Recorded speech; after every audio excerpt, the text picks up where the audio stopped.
Hey there, I'm Andrei from PSDBox, and in this video I will talk a bit about my tablet and how I set it up, and I hope that what you see here in this video can be applied to your tablet in case you have one, or maybe help you decide if you want to buy one or not.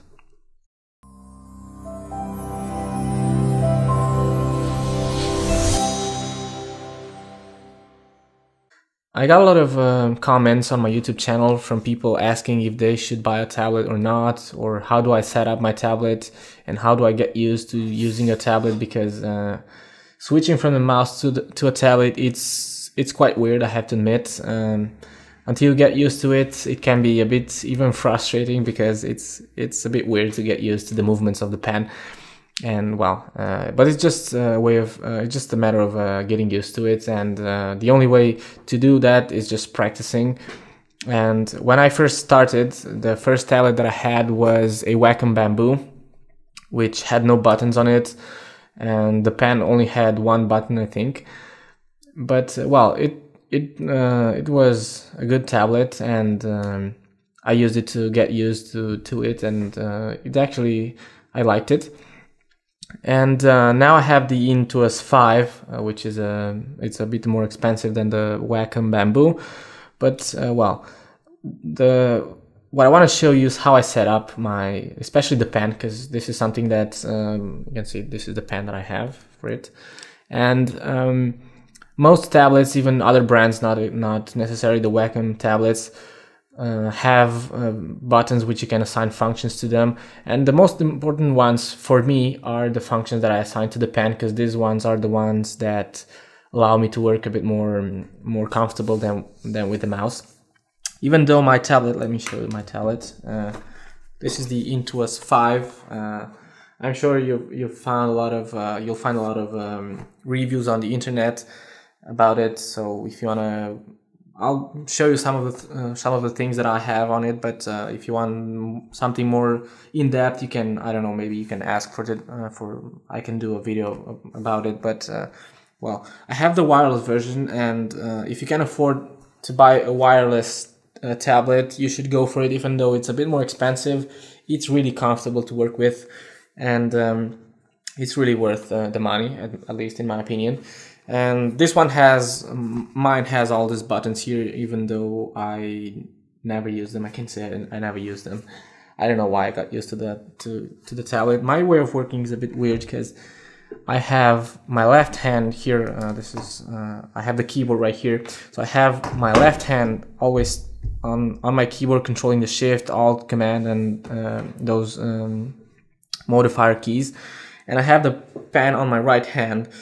And some of the functions that I have, the two functions that are the most important for me are the spacebar and right click, which are here on this two buttons, which you can see. I don't know if you can see it. Has two buttons here. If you press them on both ends, you can assign two different functions, and you can also assign a function to the tip right here on the other end of the pen. And in this case, I have this set to the eraser, but again, I never use it. And well, on the wireless version, the battery lasts for, I don't know if 6 or 8 hours, I'm not sure, but you can work with it all day long without having to charge it. And if the battery dies, you can simply plug in the cable. They give you a cable. You can plug in to the USB, and you can work with it while it's charging. But it's really comfortable, especially if you travel or if you make workshops and stuff like that. It's really nice to have it without the cables and everything. And also with this particular tablet, you get different tips for the pen. These ones come in this sort of support for the pen. You can put the pen right there, and if you open it, you have a few different tips here. I think they're called nibs or something like that, and they feel different on the tablet, so they have different textures. They feel different, and if you're a drawer, if you make drawings and stuff like that, you'll surely find them useful. I usually have the same one all the time, and I rarely change it. And even cheaper Wacom tablets have different tips. They send you a couple of them at least. And well, let me show you how I set it up. I'm on a Mac, so when you install the drivers, usually you get a program that allows you to assign functions to the different buttons on your tablet. Now, I know not all tablets have buttons on them, but even other brands, not necessarily Wacom, have all sorts of buttons on them, and especially on the pen. And you can assign functions, I guess, the same way as on a Wacom tablet. So when you install a driver on the Mac, I have this right here on the top, which allows me to access the preferences. I also have the touch version of the Wacom, of the Intuos 5, although I don't use the touch features on it. So as I said, I just wanted the tablet for the pen, because a lot of people were asking me, do I need a tablet? Or, well, it depends on what you do with it. The reason why I wanted it is because it's a lot more natural to have the pen, especially when you draw shadows, when you draw hair and stuff like that. And if you're a traditional artist, if you make digital painting and stuff like that, it's a lot better than working with the mouse. But in some cases, not necessary. I worked with the mouse for about 2 years or so, until I got my first tablet. And well, now I'm used to the tablet, and well, so for this particular tablet, you can assign different applications. You can have different functions for different applications. In this case, I have Photoshop. If I want, I can add, for example, I don't know, Dreamweaver or another application, and have the same buttons have different functions depending on the application that I have. Let's start with the functions for these buttons here. Are these buttons right here on the side of it? Okay,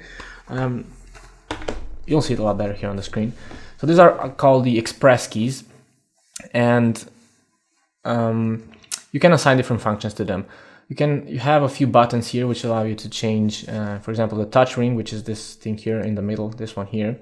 The radial menu, I'll show you what's the radial menu. I never use it. And here you can change the behavior of the wireless, how to turn. I think this is when you want to turn it off or something like that.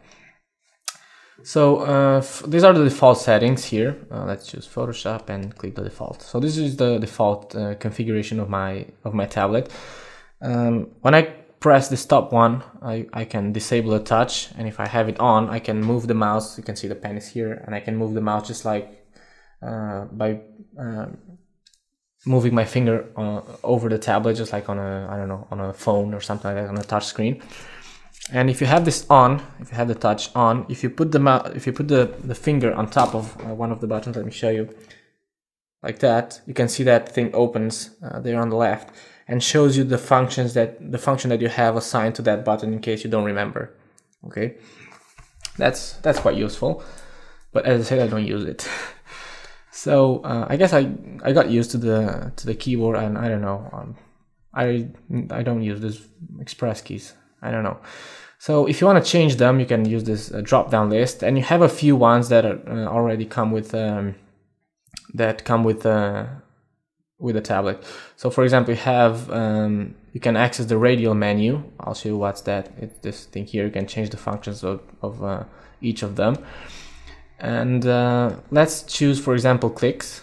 Let's choose right click. Okay, so if you have it assigned to the right click, when I close this, I have the brush tool selected. So if I press this, you can see I selected, and you can see the name right there on top, says right click. And if I click, what it does, it opens the window for the brush to make it smaller, or just like right clicking on the mouse. That's the function that I assigned to it. Okay, let's go back to the settings. So let's go back to the functions on Photoshop. So you can change this the same way for all of these buttons. The keystroke is here. You can set this button to act as you would be pressing a keyboard shortcut. Okay, so for example, if I want this button to be my undo button, I can press Ctrl Command Z, and click and give it a name, for example, undo action. Click OK. And now this button acts as my undo, as pressing Control Command Z. Let me close that. If I hover the mouse, the finger, sorry, on top of this button, you can see it, undo action, that the name that I gave it. And if I use the brush tool to paint something, and now if I press that button, you can see it's undoing the keystroke. Let's go back into the settings.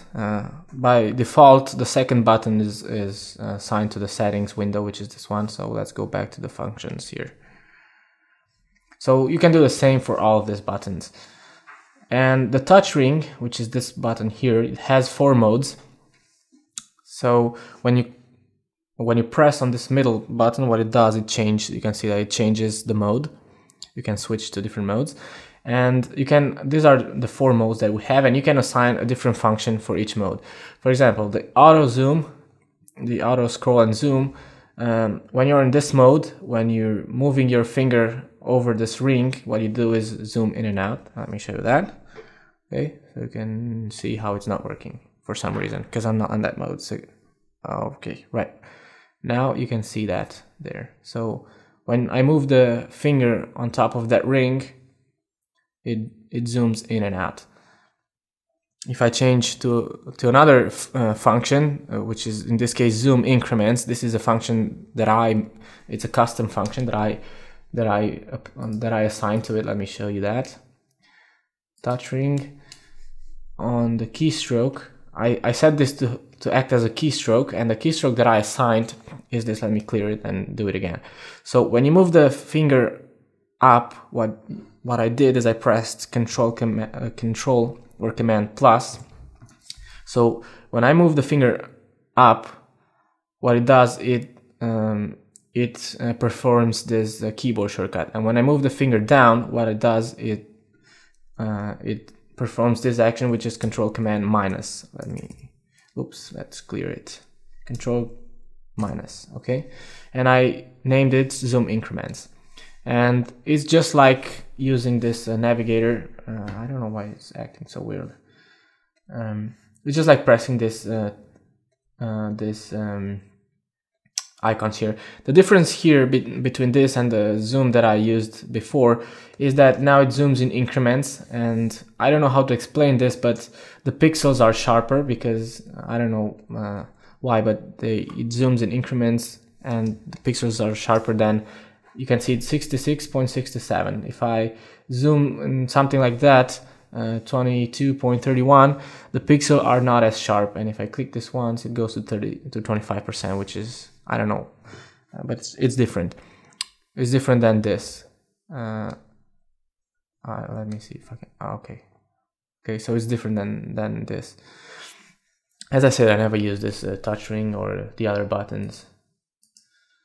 Let's go back to the preferences. So this is the touch ring. You can assign a different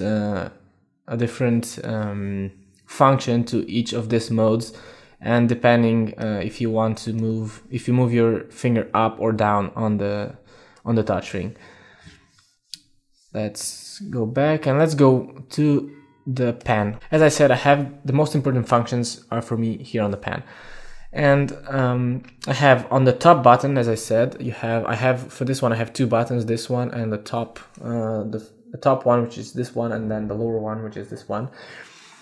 And I have on the top one I have the right click, and the bottom one I have a keystroke, and the keystroke that I have, it's the spacebar.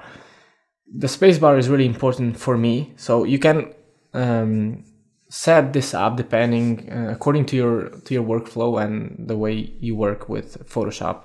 So I have this as the spacebar because what I want to do is, for example, when I'm zoomed in, I want to be able to move the canvas. Let me do this again. Something weird is happening. What I'll do is pause the video and see what happens and come back. Okay, just reset everything and go back to the pen. So as I said, on the top one I have, let me set this to default. I have the top one as the right click, and the bottom one as the keystroke, which I'll set to be the spacebar, and click OK. Okay, and the reason why I want to have this is because I want to be able to move the canvas with the mouse, with the pen, sorry. So it's just like pressing the spacebar, but for some reason it's not working. I don't know why. Let me do it again. Then, okay. Yeah, I forgot to select the Photoshop because I had this set to others. So make sure you select Photoshop. This is set to right click and this is set to keystroke spacebar. Okay, now it should work. Let's try. Yeah, so what I want to have is I want to be able to move the canvas with the mouse. So what I do is press, when I'm close to the tablet, I press this the lower button, and you can see the mouse turns into a hand, and when I click and move, I can move the canvas with the pen. I can do that since I have my left hand here on the keyboard. What I can do is press the spacebar with a thumbnail, but with my thumb, sorry. But well, the reason why another reason why I have the spacebar there is because I can press the Control or Command key on the keyboard, and when I press this key, which I have set to the spacebar, I can zoom in and out by clicking, or the Alt key and this button and clicking, I can zoom out. And if I want to move the canvas, I can simply press that and move it with a pen. So that's the way I work, and that's how I feel comfortable with. But as I said, you can set this to work however you want. Let's go back to the preferences. Oh yeah, and then I have the right click. Let me go back. I have the right click, which is to access the tool settings, in this case the brush tool, but if I use, for example, the clone stamp, I can access the clone stamp. Well, in this case it's the same menu, but I don't know, for the healing brush you can see these other settings. I know that many of you use the keyboard shortcuts to make the brush bigger, for example, but I don't use those. I don't know why. I prefer the right click, and that way you can also see the size that I'm using for the brush. So let's go back here, and on the pen mapping, tilt sensitivity.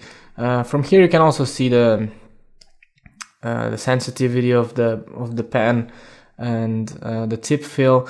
If you want to press harder on it, I don't know why it's not showing. You should see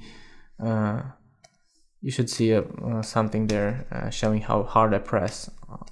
Okay, on the pen. But anyways, from here you can control that, how sensitive the pen should be, and the double click distance is how fast you have to double click in order to.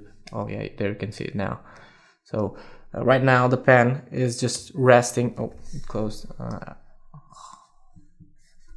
It works really weird. I don't know what happened with it, but it works really weird. So right now the pen is resting on the tablet, so you can see the pressure that is applying the pen itself without me pressing on it.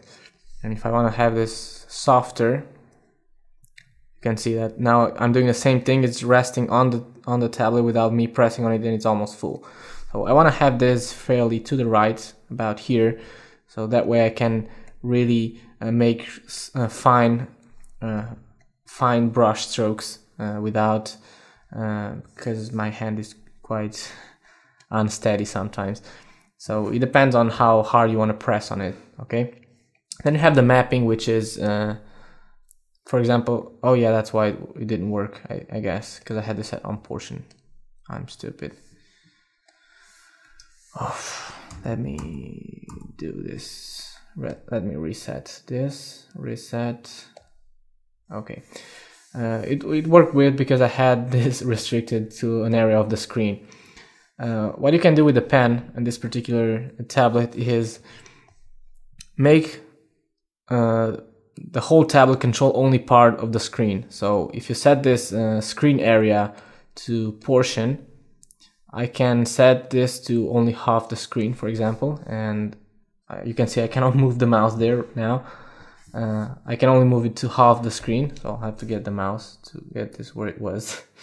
Okay, so that's useful. Let me show you that. I'll put it right here and click OK.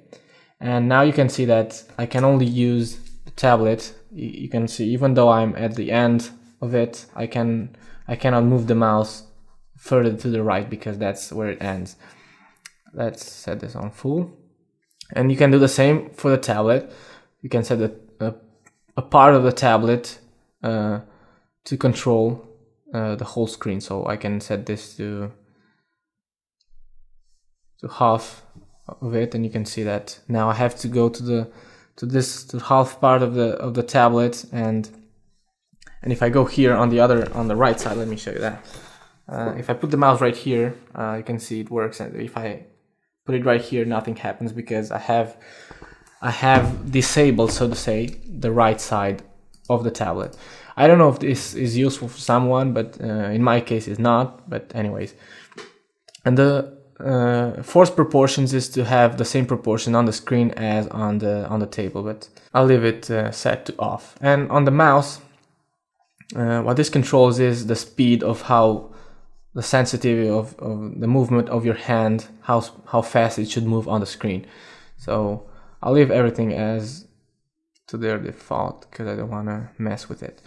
Okay, and that's pretty much it. Well, we also have the touch. As I said, I have the touch version. I don't use it. I don't even have the application set here. So what you can do is have gestures just like on your phone, for example. I don't know, on tablets or iPads. I don't know if you have this sort of gestures. But what you can do, for example, tap to click. When you tap, it's just like making a left click.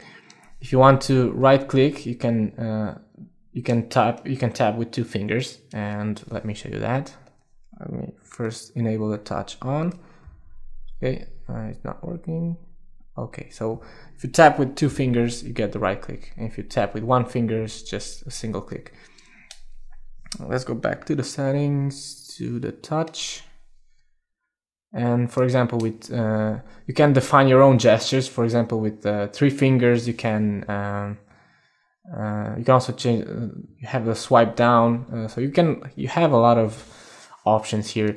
So with 3 fingers tap, you can open the radial menu. Let me see if that works. So with 3 fingers, open that radial menu. So from here you can choose, for example, the brush panel. It opens the brush panel.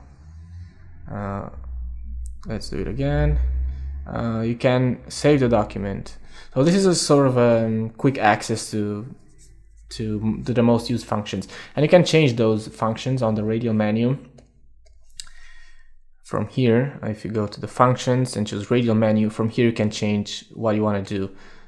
It's the same drop down menu.